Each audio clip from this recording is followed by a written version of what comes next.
الحمد للہ رب العالمین۔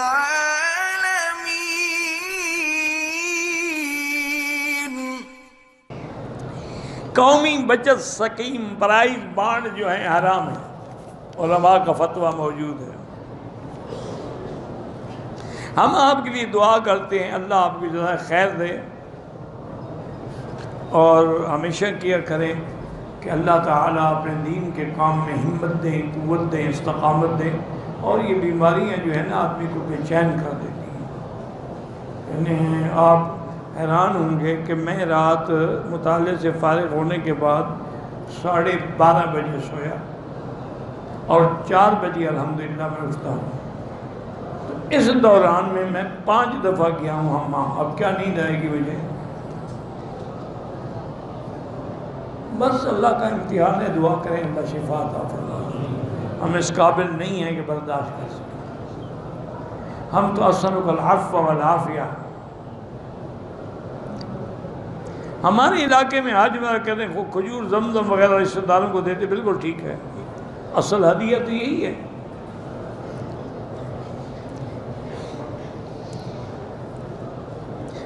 میں نے ایک مولوی سے پوچھا تھا کہ رفع دین کرنا جائز ہے؟ جائز ہے، ہم بھی کہتے ہیں جائز ہے۔ کون کہتے ہیں جائز ہے؟ نہ کرنے والوں پر اعتراض نہ کرو، ان کے پاس بھی حدیث رسول اللہ ہے۔ یہ کچھ لوگ کہتے ہیں نبی غیب کے علم بھی جانتے ہیں، اور پھر معراج پہ جانے کی کیا ضرورت تھی جب غیب کا علم تھا؟ پھر کیا دیکھنا تھا؟ علم تو موجود تھا۔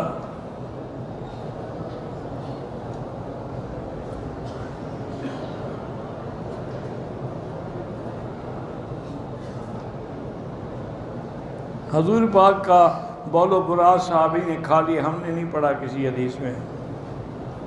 میری والدہ وفات پا گئی ہیں، اللہ مغفرت کرے۔ باہر روڈوں پر جو صدقے کا مال ملتا ہے، اگر غریب ہیں تو کھائیں، امیر ہیں تو نہ کھایا کریں۔ پاکستانی لوگ امامہ پہنتے ہیں، امامہ بھی سنت ہے، ٹوپی بھی سنت ہے، رومال بھی سنت ہے، کوئی بات نہیں، لیکن افضل امامہ ہے کہ حضور نے ساری زندگی پگڑی باندھی۔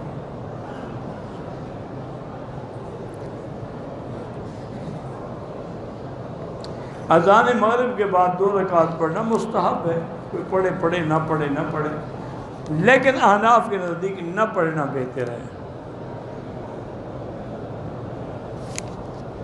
یہ تو آپ نے اتنا لمبا چوڑا لکھا ہے میرا بھائی، میں گھر میں جا پڑھوں گا۔ سونف 3 بار کھائیے، سوتے وقت سرسوں کا تیل ڈالیے سر میں، ملیے، اللہ آپ کو شفا دیں گے۔ آپ ناف چیک کرائیں، کیلا نہ کھائیے۔ میں گھر میں پڑھوں گا بھائی، جزاک اللہ خیر۔ اتنا لمبا چوڑا نسخہ تو گھر میں پڑھ سکتے ہیں نا۔ زندہ انسان کے لیے طواف یا عمرہ نہیں ہوتا، ان کے لیے دعا کرو۔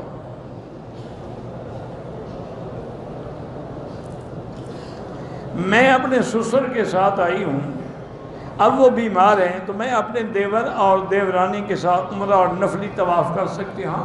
یہاں کر سکتی ہوں، سفر نہیں کر سکتی۔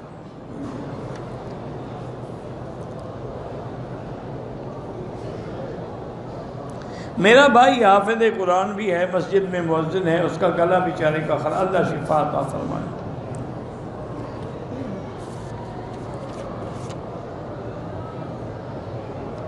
خواتین کے سر کے بال جو کنگھی میں رہ جائیں کیا حکم ہے؟ نکال کے کہیں دفن کر دیں، کیونکہ ظالم لوگ یہی بال لے کے جادو کرتے ہیں۔ اسی لیے حکم ہے کہ عورتیں اپنے بال یا اپنے ناخن یہ سب کسی کی محفوظ جگہ پہ دفن کر دیں، کیونکہ یہی چیزیں وہ لے جاتی ہیں، اور انہی پر جادو، حضور پر جو جادو کیا گیا تھا، آپ کے بال مبارک ہی تو تھے۔